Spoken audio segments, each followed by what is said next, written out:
I would like to disagree with my honourable friend from Southend West, who said he didn't like the campaign in the winter. I loved it.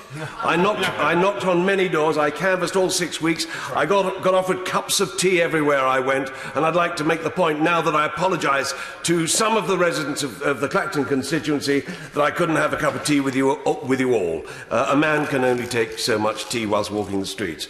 And yesterday, I'd like to make the point, I had a chat with a friend recently. In fact, only yesterday I had a chat. He recently lost his seat from the benches opposite, and he was very candid.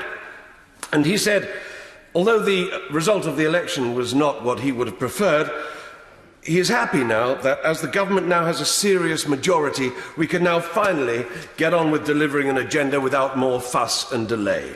And that from an ex-Labour MP. And this is an attitude I found frequently on the doorsteps in Clacton. People just want us now to get on with it and deliver the promises made. Now, I know that when walking Clacton, I gained support from many previous Labour voters. There were people there who said they'd been voting Labour all their lives. Their parents had voted Labour, and their grandparents had voted Labour. But they gave me their vote this time.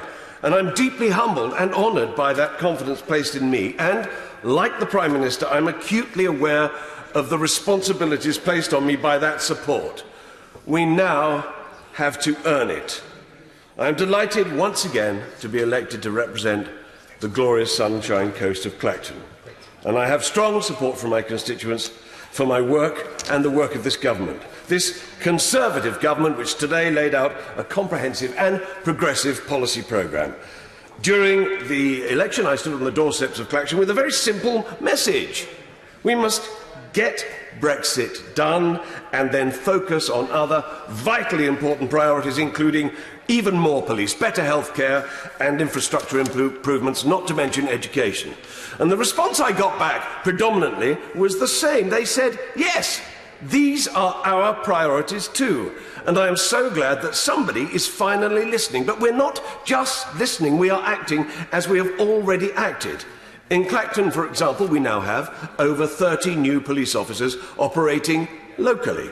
And I'm proud to say these were recruited after a campaign I led in Clacton to increase the precept for policing in the area. I'd be delighted to give way. I've known the Honourable Gentleman for 54 years because I visited his house not in Clacton, but I'm standing because I rather like Frinton.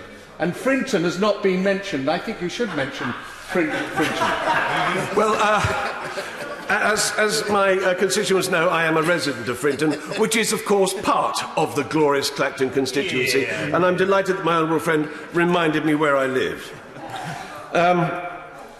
Now, I was talking about policing. Sorry, I lost the plot there for a moment. And we know hundreds of more officers are now promised to every policing area, 20,000 in total, and I understand that Essex Police have already started recruiting the first wave of new officers.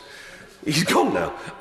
Likewise, I'm delighted that a bill will be brought forward to increasing policing powers and to ensure that violent convicts are kept off the streets. We have had issues in Clacton, and I know my constituents would expect no less. On healthcare, we've just secured a change in management at 4 local surgeries where services were woefully substandard. And I'd like to thank and name him now, Ed Garrett, who is the leader of the local CCG, for his perseverance in this matter. It's been a priority of mine to hold this management to account. We have done that, and residents will see an improvement and another key doorstep issue. And the government have also provided nearly £15 million for an upgrade at Clacton Hospital. And that is in addition to the £33.9 billion funding boost for the NHS by 2023-24. And it is right that we enshrine that key pledge into law, along with all the other healthcare announcements that were made in the programme. Finally, on infrastructure, the £318 million that has already been set aside by the government to fund 2 local infrastructure schemes, Mr Deputy Speaker. A new railway station at Bewley, which has been a pinch point in our rail lines and has been holding up the transport to the Clacton community. Clacton is only just under 70 miles from the great conurbation of London. And that journey takes the best part of an hour and 40 minutes. And in these days, that is an outrage, and it should be improved. And there's also money to be spent on the new link road between the A120 and the A133. And I know the Honourable Member for North East Essex and Harwich agrees with me on that. We've been working very hard to get that funding put in place, and that road is now to be built. We have also pledged in the Conservative manifesto to spend £100 billion on additional infrastructure spending, and that will go on roads and rail. This will be productive investment which will repair and refurbish the fabric of our country and generate greater growth in the long run. And on the doorstep, I saw how popular our policies are. And in my local experience, at least, that was one of the great differences in this election. Because we have listened to and will deliver for the electorate we have, rather than the imaginary electorate championed by the opposition front bench. We will deliver pragmatic and practical policies for those voters, whereas they take them for granted and promise the undeliverable.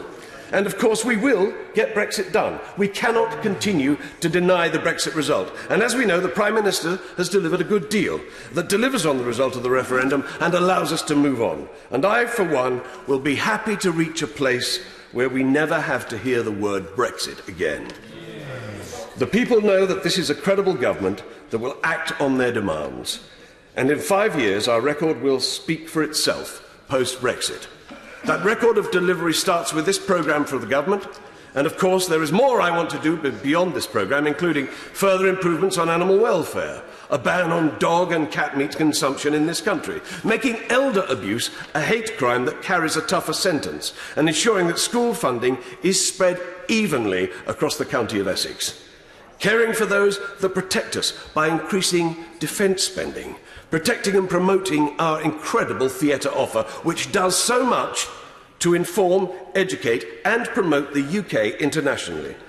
And of course, introducing a differential rate of beer duty between pubs and supermarkets after the B word has been delivered. I will bother ministers greatly about these matters in due course. But for now, I recognise that this is a strong programme that gets Brexit done and delivers on our priorities, and I happily support it. Well done.